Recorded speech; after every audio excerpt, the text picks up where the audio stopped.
जी, मेरा नाम निकोलस है और इस देश में सोशलाइज्ड आउटलुक जो होता है मेडिसिन का कहीं कहीं, जो कभी कभी ठीक से इम्प्लीमेंट भी हो जाता है और बहुत जगह नहीं होता है। मैं एक स्नैपशॉट आप लोगों के साथ शेयर करना चाहूँ जहाँ सरकार ठीक से थोड़ा सा काम कर गई। मैंने 10 बच्चे पाले, ये 3 परिवार के थे, तो 10 बच्चे मैंने पढ़ाए और आगे बढ़ाई दुनिया में इनको। उनमें से एक बाहर से गांजेड़ी निकला और हम लोगों को लगा कि इसका दिमाग गांजा पीते पीते खराब हुआ है। तो एक रात ये लड़का एकदम आउट ऑफ कंट्रोल हो गया, अपने भाइयों पे हमला करने लगा। एक भाई का गला घोटने की कोशिश करी तो सभियों ने मिलकर इसको बांध डाला और इसके मुंह में कपड़े घुसेड़ दिए ताकि ये चीख ना सके, क्योंकि हम लोग पटपड़गंज के एक बड़े नॉर्मल मिडिल क्लास लोकेलिटी में रहते थे और पड़ोसियों के सामने ज़्यादा चीखा चिल्ली होगी किसी एक घरौंदे से तो आपके मकान मालिक को कह दिया जाता है कि यहाँ पे अशांति है और हम अशांति टॉलरेट नहीं करेंगे, इनको हटा दीजिए यहाँ से। हमको सदा टेनेंट के रूप में सतर्क इस मामले में रहना होता था। तो जिस रात ये लड़का एकदम पगला गया और हिंसा में आ गया, तो उस रात हम सोचे क्या करें। ये परिस्थिति हम लोगों ने कभी देखी नहीं थी। तो दिल्ली में पुराने ज़माने में अगर कोई पागल हो जाता था तो लोग कहते हैं इसको शाहदरे ले जाओ। तो हमने इधर उधर फ़ोन घुमा के पुलिस स्टेशन ये वो तो हमको पता चला आजकल का शाहदरा जो है उसको इहबास बोलते हैं, institute of human and behavioural and allied sciences. तो ऑटो करके इस लड़के को एकदम घेर के, और इसमें कितना दम आ गया था आप समझ नहीं सकते हैं, एकदम हैवानियत में हम पहुँचे इहबास के इमरजेंसी गेट पे। वहाँ पे बड़े बड़े सिक्योरिटी गार्ड होते हैं, हट्टे कट्टे, लेडीज़ भी जेंट्स भी, क्योंकि हर किस्म के पेशेंट्स वहाँ आते हैं। और जब हम घुसे इस लड़के को लेके, लड़का चीखता चिल्लाता झगड़ता लड़ता, तो सिक्योरिटी वालों ने घेर दिया, एकदम दबोच लिया और उसको ले जाके स्ट्रेचर पे लिटा दिया। डॉक्टर तुरंत आए, देखे और बोले अभी हम मेडिकेशन इसके लिए तैयार करते हैं वगैरह वगैरह, और कुछ सुइयां लगी सेडेशन के लिए। तो ये लड़का थोड़ा शांत हुआ लेकिन ज़्यादा नहीं, तभी चीखता गया। तब एक लेडी सिक्योरिटी गार्ड उठी उसमें से और जाके इस लड़के के बगल में बैठ गई और बिल्कुल जैसे कोई माँ या चाची बात करती है वैसे इस लड़के के साथ बात करने लग गई कि हो क्या गया तेरे को, कहाँ से कहाँ, तू क्या कर गया है, ये वो। और 10-15 मिनट की उसकी बातचीत से लड़का बड़ा शांत हो गया और दवाइयाँ खिलाई गई और वो सेडेट होके हम उसको फिर घर ला पाए और हमको ओपीडी में बुलाया गया। उसके बाद हमारा ओपीडी का सिलसिला 1.5 साल चला, 1.5-2 साल ऑलमोस्ट। आप समझ नहीं सकते सर, उस समय मेरी आर्थिक परिस्थिति अच्छी नहीं थी। इहबास में आपको 4:30-5 बजे पहुंचना होता है सवेरे जी। वहाँ पे कम से कम 10-15-20 क्यूज होते हैं कार्ड के लिए। 10 रुपए का कार्ड बनता है और हम उस क्यू में 5 बजे पहुंचने के लिए खड़े हो गए। कार्ड 10 रुपए का बनता है। फिर आप ग्राउंड्स में बैठिए, धूप है छांव है कुछ भी जो है, आप वहाँ बैठिए। और फिर कंसल्टेशन रूम्स हैं जहाँ पर 3-3 4-4 डॉक्टर बैठे हैं। आपको एक रूम असाइन किया जाएगा, आप जाइए और वहाँ पर एक डॉक्टर आपकी जांच पड़ताल 3 मिनट 4 मिनट के अंदर, क्योंकि उसको 300-400 पेशेंट्स देखने होते हैं एक दिन में, तो 2-3 मिनट के अंदर वो आपको नक्की कर देते हैं, दवाइयाँ लिख देते हैं 15 दिन की। वो दवाइयों का लिस्ट अगर आप देखेंगे वो 2-3-4 हज़ार रुपए की दवाइयाँ हैं अगर आप मार्केट से खरीदने जाएं। वो प्रिस्क्रिप्शन लेके आप एक और खिड़की पे खड़े होंगे, वही 10-12-15 खिड़कियां जो हैं वहाँ पे खड़े होंगे। क्यों दोबारा 500 किलोमीटर लंबी होगी? क्योंकि जो लोग सवेरे कार्ड बनाने आए थे सबको अपनी दवाई वहीं से ही लेनी है। तो हम लोग उस क्यू में लगते थे, डॉक्टरों के क्यू में लगते थे। बाहर ये लड़का हमसे रो रो के पूछ रहा होता था कि तुम लोग मेरे को यहाँ पे क्यों लाते हो, किस वास्ते ला रहे हो हमको यहाँ पे। तो ये हमने 1.5-2 साल झेला और धीरे धीरे ये मामला ओझल होने लगा। तो उसको फिर काउंसलिंग शुरू हो गई, लाइटर मेडिकेशन हो गई। लेकिन हमें हर वक्त लगा कि ये केवल गांजेड़ी वाला मामला नहीं है। तो खैर काउंसलिंग भी हुई और ये लड़का वहाँ से छूट गया। 1.5 साल बाद फिर वही परिस्थिति, दोबारा मुंह मारने गया पता नहीं कौन सी गली में, और वही चीज़ पी पा के आया और दिमाग खो बैठा, और वही हिंसा, वही चीखना चिल्लाना।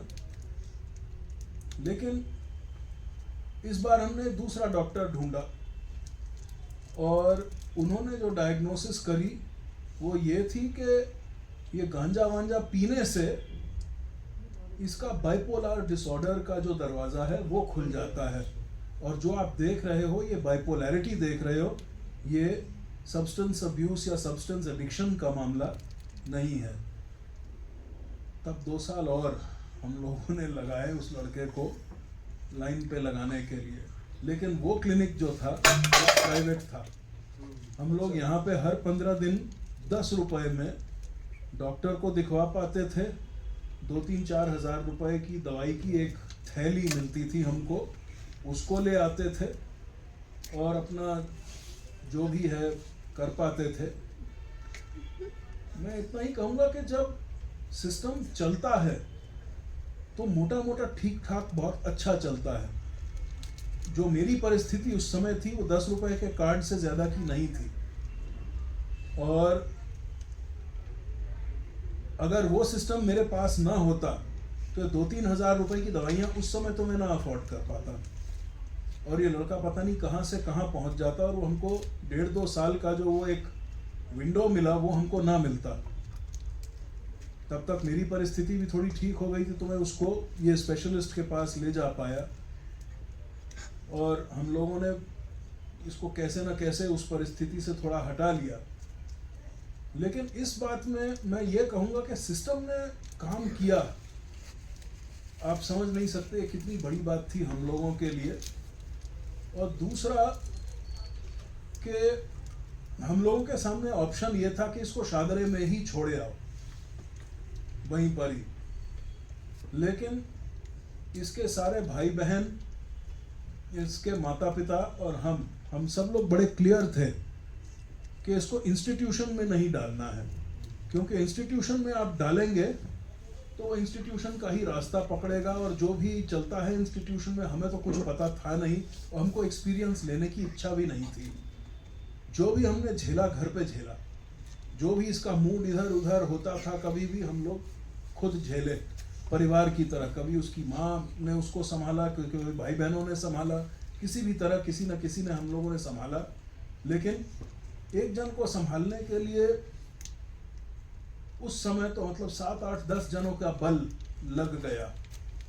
हर एक जन के पास ये इतना बल नहीं होता है, सारा परिवार इकट्ठा एकजुट होके बाकी काम से टाइम निकाल के नहीं लगा पाता है, परिस्थिति नहीं संभल पाती है। आपको 15वें दिन पे जो अपॉइंटमेंट मिला है आपको पहुंचना है एहबास, नहीं तो अगर आपकी डेट छूट जाएगी आपको ना तो वो डॉक्टर मिलेगा ना दवाई मिलेगी, और आपकी दवाई तो ख़त्म हो गई। 16वें-17 दिन की दवाई आपके पास नहीं है ना, तो आप जाके बाहर से खरीदेंगे और सब दाल आटा चीनी का भाव आपको पता चल जाएगा। तो मैं इतना ही कह सकता हूँ कि ईबास सेंट्रल ऑर्गेनाइजेशन है शायद, या दिल्ली स्टेट ऑर्गेनाइजेशन है, मेरे को नहीं ठीक से पता, लेकिन वहाँ के सिस्टम्स काम करते हैं। और जहाँ किसी ने मन लगा के सिस्टम्स को चलाया वहाँ जिसके पास सहारा नहीं है बहुत सहूलियत हो जाती है। लेकिन जहाँ ऐसा नहीं है वहाँ आप तितर बितर हो जाओगे। यहाँ उत्तराखंड में कुछ नहीं, गुना कुछ नहीं, भाग कुछ नहीं, कुछ नहीं है। अगर मैं यहाँ उत्तराखंड में होता और ये सेलाकुई के पास जो मेंटल इंस्टीट्यूशन है वहाँ जाता, वहाँ पे ना तो दवाई है, न टाइम से डॉक्टर है, और अगर मैं छोड़ना भी चाहूँ तो मुझे 2 जन वहाँ पे रखने होंगे संभालने के लिए, क्योंकि उनके पास साधन नहीं है, इहबास में हैं। तो जब एक इंस्टीट्यूशन अपने एलोकेटेड रिसोर्सेज के साथ ठीक से समझदारी से काम करता है, सहूलियत होती है। मुझे नहीं पता इंटीरियर्स में क्या होता है, लेकिन कम से कम कैपिटल और स्टेट कैपिटल्स में तो इतने भर का मामला है। लेकिन दृढ़ निश्चय कि वो जो ज़रूरत होती है कि भैया इस टाइम पे डॉक्टर होना चाहिए, इस टाइम पे मरीज आएंगे, इस टाइम से काम निकाला जाएगा और आउटपुट दिखाया जाएगा और लोगों को राहत मिलेगी और इस तरह मिलेगी, वो मैं हर जगह नहीं देखता। हम लोग बच गए क्योंकि वो सिस्टम ने काम किया। अगर हर जगह काम करे तो अच्छा है। प्रॉब्लम ये होता है कि जिसके पास रिसोर्स है वो पब्लिक सिस्टम के पास जाता ही नहीं है, प्राइवेट में चला जाता है, और प्राइवेट में जो भी फीस होती है वो फीस दे देता है। पढ़े लिखे लोगों का जो दबाव है अगर पब्लिक सिस्टम्स पे पड़ जाए और वो पढ़े लिखे लोगों की तरह उस सिस्टम से काम डिमांड करे और पढ़े लिखे आदमी की तरह पढ़े लिखे जन की आवाज़ से बोले कि बॉस आप काम मुझे देंगे क्योंकि ये आपका काम है, और नहीं तो मैं लिखाई पढ़ाई इस्तेमाल करके आपकी मैं पेलूंगा, तो तब जाके ये सिस्टम काम करता है। जिसको साधन नहीं, जिसको उम्मीद नहीं, जिसको कुछ नहीं, वो पहुंच जाता है और उन लोगों से मतलब क्षमा मांगते हुए जैसे भी सहायता मिले, कुछ भी मिले, ना भी मिले तो चुपचाप चला जाएगा। सिस्टम पे दबाव नहीं पड़ता जो सही सिटीजन्स का दबाव पड़ना चाहिए। सोशलाइज्ड कंट्रीज में क्या होता है कि आपके पास प्राइवेट का कोई साधन नहीं है, इतना महंगा है कि आप जा नहीं पाएंगे, आपको पब्लिक सिस्टम में ही जाना है। As a result of which public system काम करता है। तो हमें इसकी ज़रूरत है। मेरा एक्सपीरियंस बुरा नहीं था, मेरे बच्चे मुझे मार गए लेकिन सिस्टम ने मुझे मारा नहीं, इतना मैं ज़रूर कह सकता हूँ। क्या स्टेटस है आज की? सर अजीब तैरती हुई स्टेटस है, आप कभी कॉन्फिडेंट नहीं रह सकते। सब्सटेंस अब्यूज़ के मामले में, बाइपोलैरिटी के मामले में ये सदा दलदल है। मतलब कुछ करता है, कोई जॉब वॉब करता है? सर बड़ी मुश्किल से ठोक पीट के हमने इसको दोबारा रीट्रेन करवाया। इसको हमने पढ़वाया था, ग्रेजुएशन करवाई थी, पोस्ट ग्रेजुएशन ये छोड़ गया था, तो हमने इसको डिज़ाइनिंग के ट्रेनिंग में लगाया था। तो ये सब पूरा किस्सा जब ख़त्म हुआ, इसका हाथ ठीक से नहीं चलता था माउस पे, तो हमने इसकी पूरी रीट्रेनिंग करवाई सारे न्यू सॉफ्टवेयर्स पे। फिर इसको धीरे धीरे मार्केट में निकाला। इसने जब छोटी छोटी कमाइयाँ शुरू कर दी इसने, तब इसके माँ बाप ने सोचा इसका अब तो मतलब 26, 27, 28 का तो उम्र हो गया, इसका तो शादी करना चाहिए। हम अपना माथा पीट के रह गए कि भाई ये खड़ा नहीं हुआ है, इसके गले एक लड़की बांधोगे, ये खुद को खिला नहीं सकता, उसकी लाइफ क्यों खराब करना चाहते हो? नहीं वो ठीक हो जाएगा, घंटा ठीक हो जाएगा, कुछ नहीं होता ठीक होके। आपने खामखा उस लड़की को उस पर बांध दिया। बड़ी सुंदर सी एक बच्ची इन्होंने गोरखपुर से ढूंढी, शादी हो गई। मुझे नहीं पता कि सारा सच बताया गया, सारा इतिहास बताया गया, पूरा बैकग्राउंड बताया गया, मुझे नहीं पता, लेकिन ये भोली भाली बच्ची आ गई है और अब धीरे धीरे सब कुछ उसको पता चल गया होगा। तो मुझे नहीं पता ग्राउंड लेवल पे परिवार में हो क्या रहा है, लेकिन लड़का नहीं कुछ ले रहा है, इतना समझ में आ रहा है। उसकी दवाइयाँ चलती हैं जिसका 3000 रुपया का खर्चा है, कंसल्टेशन प्लस ये मेडिसिन। मैं समझता हूँ साइकियाट्रिक का जो मेडिसिन होता है वो सब्सटेंस से कम नहीं है। बेसिकली आपने एक नशा छोड़ दिया, दूसरा नशा पकड़ लिया, ये वाला छोड़ दोगे तो उसमें वापस जाने के लिए मजबूर हो जाओगे आप। तो एक बार ये पैटर्न शुरू हो जाता है, छोड़ने में बड़ा मुश्किल है। तो हम लोग सदा दलदल में हैं और शायद सदा दलदल में रहेंगे, क्योंकि लोग हैं साथ में, और इसको दबोच के रखने के लिए कि भैया बाजार जा रहा है, साथ में किसी को भेजो, ज़्यादा इसको घूमने फिरने मत दो, काम पे लगाओ, ठीक से खिलाओ, इंश्योर कि न्यूट्रिशियस हो, टाइम से सो, टाइम से दवाई ले, क्योंकि जब वो एक दिन का डोज छोड़ देगा आपको दिखना शुरू हो जाएगा सब कुछ।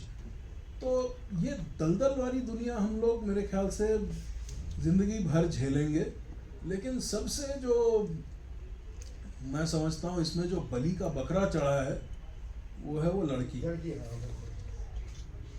वो नहीं होता तो मैं समझता बहुत अच्छा। ये कुंवारा रहता जिंदगी भर ठीक है, रोता शादी के लिए, सुधरता शादी के लिए, तो मैं समझता हूँ ज़्यादा ठीक है। माँ बाप ने मिलके कह दिया कि इसकी उम्र हो गई है, करा दो, मैं नहीं समझता ये ठीक हुआ।